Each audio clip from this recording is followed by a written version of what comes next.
when the National People's Congress enacted the Basic Law of Hong Kong in 1990, it made the historic decision to allow Hong Kong itself to enact national security laws which suited Hong Kong's own situation.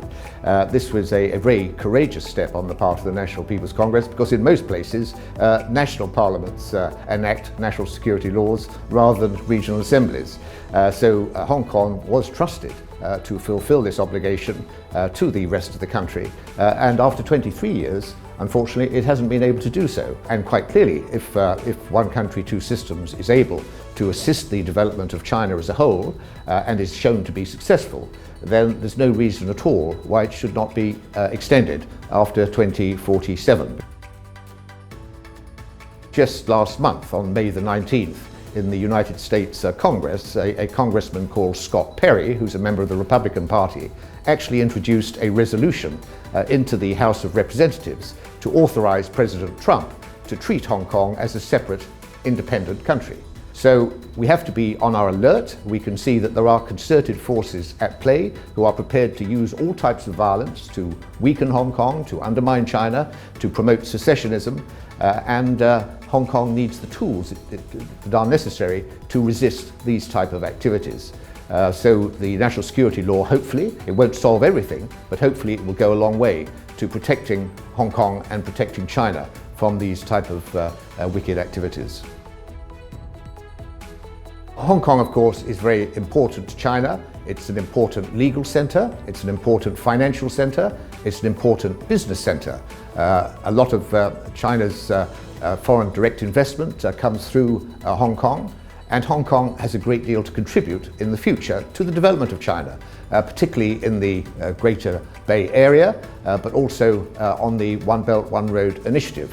And some people want to undermine Hong Kong so it can't live up to its potential and contribute to the success of the country. And of course, there has been a big kickback against this from the business world.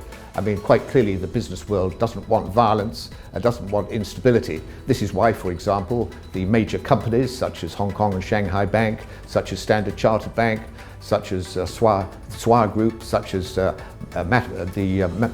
Jardine Matheson Group, they are all calling for this law to be enacted because it will restore the type of stability that business wants. It will enable people to be safe again as they go about their lives, and it will create jobs.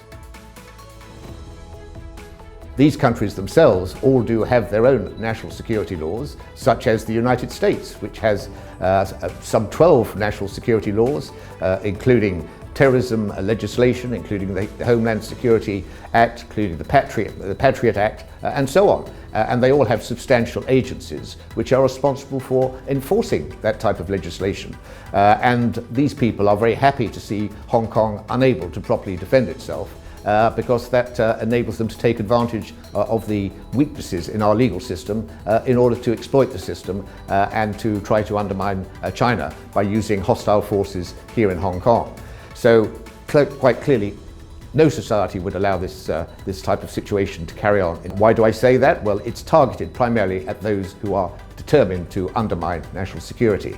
And apart from that, we retain our independent judiciary, we retain a first-class legal system, we retain an excellent financial system, and the International Covenant on Civil and Political Rights applies here in Hong Kong, and that guarantees the fundamental rights of Hong Kong people, including such things as the right to a fair trial, the right to association, the right to freedom of opinion, and matters of that sort.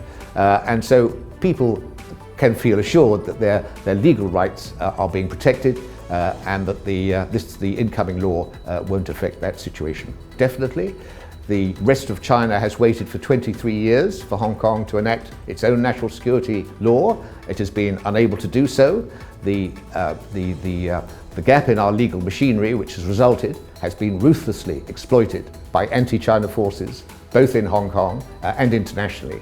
And the time has come to say that enough